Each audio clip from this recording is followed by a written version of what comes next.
शुरुआत एक बड़ी खबर के साथ करते हैं। शिक्षकों की ट्रांसफर पोस्टिंग को लेकर नियमावली बनाई जाएगी। नई स्थानांतरण नियमावली पर जल्द ही मुहर लग जाएगी। शिक्षा विभाग ने सभी जिलों के साथ समीक्षा बैठक की है। 7 निश्चय पार्ट 3 के तहत प्रत्येक प्रखंड में जल्द खुलेगा एक मॉडल स्कूल और इन स्कूलों में 1 अप्रैल 2026 से नए सत्र की शुरुआत होगी।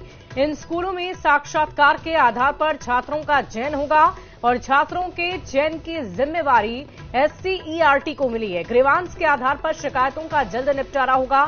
जिला स्तर पर कैंप लगाकर ई शिक्षा कोष पर दर्ज शिकायतों का निपटारा कराया जाएगा। शिक्षकों की वर्ग वाइज वरीयता सूची तैयार करने के निर्देश दिए गए हैं। 1 to 5, 6 to 8, 9 to 10 और 11 to 12 के शिक्षकों की अलग से सूची तैयार की जाएगी। और देखिए इस पूरी खबर के अधिक जानकारी के साथ न्यूज 18 संवाददाता रजनीश हमारे साथ फोनलाइन पर जुड़ रहे हैं पटना से। रजनीश, क्या है ये पूरी खबर, विस्तार से बताएं। राजेंद्र ने सभी अधिकारियों के साथ बैठक की है, जिसमें सभी जिले के DEO हैं, DPO हैं और इसके साथ साथ विभाग के तमाम जो निदेशक हैं उनके साथ बैठक हुई। बैठक के बाद सबसे पहले जो फैसला लिया गया है कि अब बिहार में जो ट्रांसफर पोस्टिंग है उसको लेकर नई नियमावली जो बनाई गई है, जिसकी ड्राफ्टिंग लगभग 2.5 महीने पहले हो चुकी थी, अब उस पर जो है कैबिनेट की मुहर लगने वाली है। यानी अब ट्रांसफर पोस्टिंग को लेकर जो है एक नई नियमावली जो है उसके आधार पर अब ये सब कुछ तय होगा। दूसरी बड़ी बात यह है कि 7 निश्चय पार्ट 3 के तहत जो CM नीतीश कुमार लगातार यात्रा के दौरान घोषणा भी कर रहे थे कि सभी प्रखंडों में एक मॉडल स्कूल खुलेगा, तो इसको लेकर भी जो है स्कूल लगभग खुल चुके हैं। अब 1 अप्रैल से 2026 से ही ये नया सत्र शुरू होगा और इसमें सबसे बड़ी बात यह है कि जो स्टूडेंट दाखिला लेंगे उनका पहले साक्षात्कार होगा और इसकी जिम्मेवारी दी गई है SCERT को।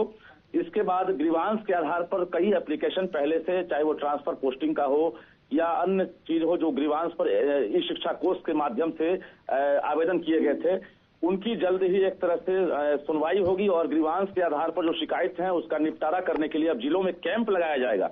यानी अधिकारियों को निर्देश दिया गया कि जिलों में आप कैंप लगाएं और जल्द ही निपटारा करें। इसके अलावा जो वरीयता को लेकर लगातार सवाल उठ रहा है, इसको लेकर भी वर्ग वाइज जो वरीयता की सूची है वो तैयार करने का आदेश दिया गया, जिसमें 1 to 5, 6 to 8, 9, 10, 11, 12 के शिक्षक हैं उनकी तैयार सूची होगी।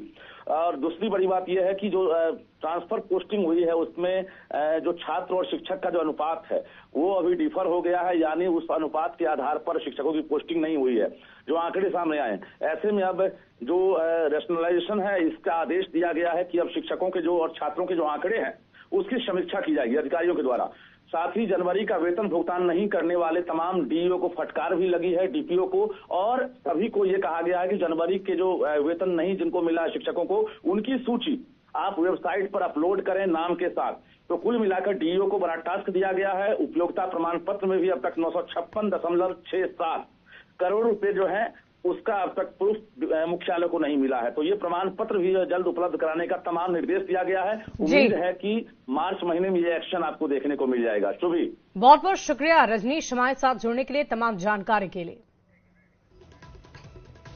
बढ़ते आगे, पटना मेट्रो का विस्तार हो गया है और आज भूतनाथ स्टेशन से मलाही पकड़ी स्टेशन तक मेट्रो का ट्रायल रन किया गया। अगर आज ट्रायल में सब कुछ सही होगा तो जल्द ही ISBT से सीधे मलाही पकड़ी तक लोग मेट्रो का सफर कर पाएंगे।